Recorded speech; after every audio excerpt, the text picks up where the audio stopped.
In today's episode, you'll see. Man, you're buying a pig in a poke. You think you hacked the system, grab this fancy truck, big OL TV inside, ride smooth, right? How to be an owner-op without screwing up. What tips we got, and what problems rookies run into. How we keep our shop comfy from cooling it down to nailing the diagnostics. Real cases, real work, no sugarcoating. Hey guys, what's up? Allsip Truck Repair, Vadim here. Once again, we're wrenching on your trucks. Let's see what's going on today. Freightliner, 600 Kelvin's miles on it.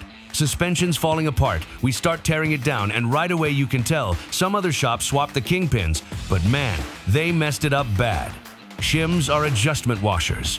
Instead of putting them on top like they're supposed to, they stuck them underneath, and that's a big deal, because shims control the caster angle. In short, it's the tilt of the steering axis. If it's off, the wheel wanders, tires get shredded, and the truck handles all crazy in turns. 500 to 600K miles, and this Freightliner suspension, completely dead. Not in our shop. We don't do it wrong. We're putting the suspension back together, right full control over geometry, shims, and torque.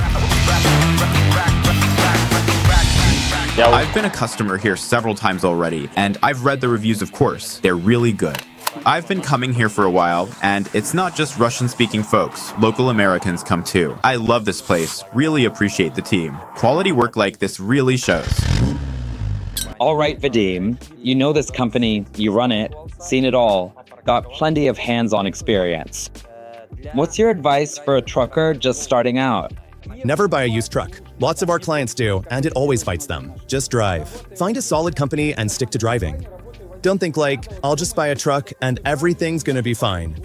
You won't get a decent truck without any credit history. The down payment's gonna be crazy high. A lot of folks who came here on U4U, many of them already worked on trucks or drove them themselves. There's a big difference. Labor itself is really expensive around here. Out there on the side of the road, you just can't get it all done. Then you get guys coming in for a pre-buy inspection, and man, that's a nightmare. These are folks rolling in with trucks they're trying to buy for 20, 25, 30K, and we give them an estimate. They'd still need to put in another 25K. I'm like, why? If you need that much work, wouldn't it be easier to just cover the down payment? Yeah, the first loan might have crazy high rates. Sure, you can always refinance in a year or two, but they still dive in thinking they're the smartest, the toughest. I got this. I can handle everything. Then they hit the road with that truck, and that's when they crash, cause they gotta keep moving, spend some cash to fix stuff. You don't agree? You don't? How many trucks you got? One. I don't regret it. I came and bought it right away. All right, good job. So, how much did you pay cash for the truck? Around 70K, right? Well, with 70K nowadays, you can actually get a truck with about 400K miles. Freightliner, something like 2022 to 23. But for 20 to 30K, forget it. You're not getting anything decent. Nobody's gonna sell a good truck cheap. One of our respected clients even told me that. In his case, he bought a truck for 15K, then threw in another 50K over the next couple years. What's the point? How much time and stress did it take just to get to the shop? Yeah, now half his truck's new. New transmission, new clutch. He's already swapped the engine too. Suspension, wheels, radiator, all new. He basically just refreshed the whole truck. Upgrading a truck ends up way more expensive than buying a good one right away. My advice? Even if you're buying a truck for 60, 70, 80K, you gotta get premium 2000 insurance. That'll always have your back. You're buying a pig in a poke. To cover your own ass somehow, usually spent 70K, gotta have another 30K on hand, just in case. What would you suggest for someone just starting out like us? At least get low miles, right? Doesn't have to be brand new, of course. Sure, from experience, buying a used truck to fix up doesn't work. Nobody's gonna sell a decent used truck cheap. It's super rare for someone to just get out of the business. Take Alex Furman, for example. He became a pilot. He sold a pretty decent truck, well maintained. Man, he just switched careers. There's another Freightliner sitting here, same story. The guy got tired of it and moved on to something else. And all the other trucks you see for sale, they're just junk. The owners don't have the cash to keep them running. Spend on repairs, nothing. Only Freightliner? Freightliner, nothing else. Why are there so many Kenworths, and why are they so cheap? They're way cheaper. Just for example, a 2024 Kenworth with 100K miles will cost 100K bucks. For the same 100K, you can get a Freightliner with 250K miles. There's a reason for that. Sure, you think you're getting a beast, and yeah, Kenworths are solid. It's like having a big TV rides great, yeah, but when the repairs start piling up, that's when it hits. You won't see it right away, maybe a year and a half or two. And then, when you gotta sell that truck, nobody wants it. I've got so many clients stuck paying for that Kenworth just cause they're trying to trade it in somewhere. Nobody wants it because the money they still owe on it won't even cover what anyone would offer for that truck. You can jump in, we'll ask you too. I'm roasting Peterbilt and Kenworth right now. Yeah, these guys are great. I recommend them to everyone. I've been coming here for a while now, and I don't want to trust my truck to anyone else. Every time I had a tough issue, they always found the answer. Professional, reliable, and pretty fast. I wouldn't say it's cheap, but it's definitely fair.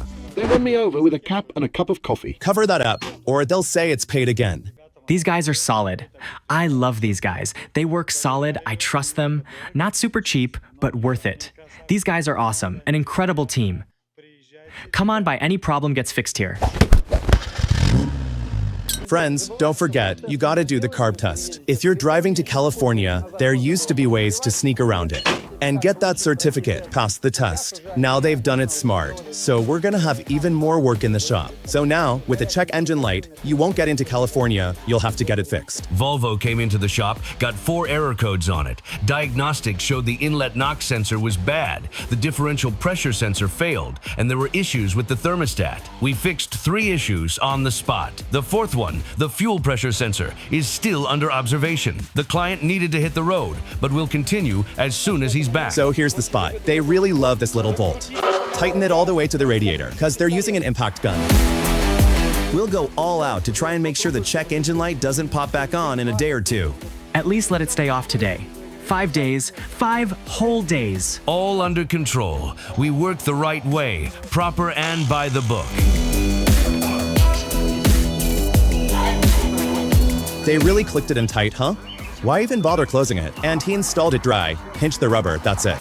Dry. Trying to insert it dry or something.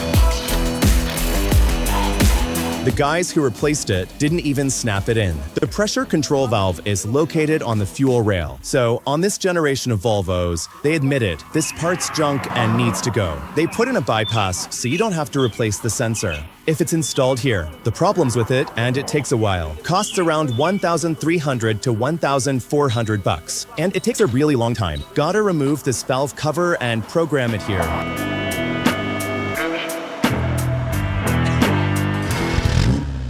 No more melting in the heat. We brought in a powerful water-cooled fan.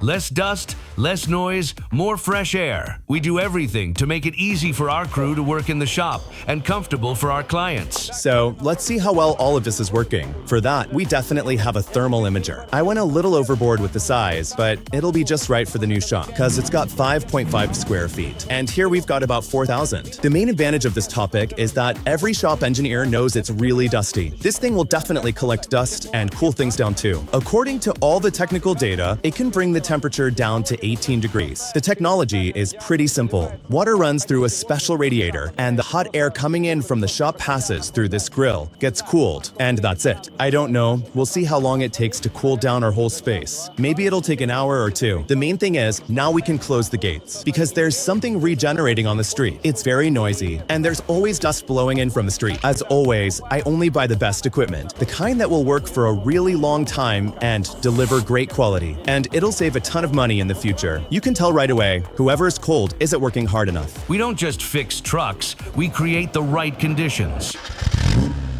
The client's front collision camera on the windshield broke down. Water got inside and the system stopped working. The task is to find the exact VIN number of the camera and order the necessary parts. Actually, the whole thing needs to be replaced. You need to go to the dealer specifically with this number. He says, let's do this. When they buy this, they have a sales history and know what was purchased together with it. The pack number is right on this coil, the one connected to the connector. But that's the harness. Exactly, perfect. Harness's number, we'll be able to decode it. Good job, Andre.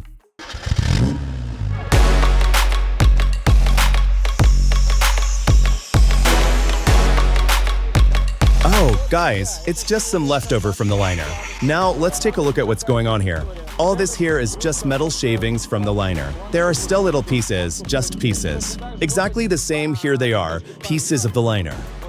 Here it is, the metal. It's the same thing here as well. Here they are too. Check out what happened to these liners. You can even see that they've been flattened.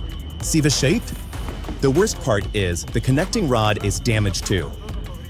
It got worn down. See, it even got hot spun around, and of course, it also wore down the crank.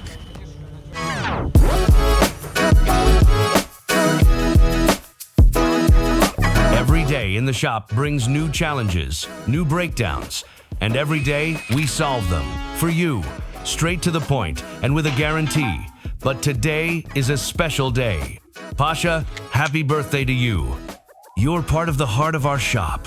May your hands stay strong. May your work bring you joy and your life be reliable, just like a well-assembled engine. Wishing you good health from the whole team. Good luck and happy birthday. I just went to wash my hands. Are you going to follow me to the bathroom too? Ничего не успеваю. I can't keep up. I'm working nonstop. Filming, trucking, the shop. It's a mess. There's just not enough of me for all this.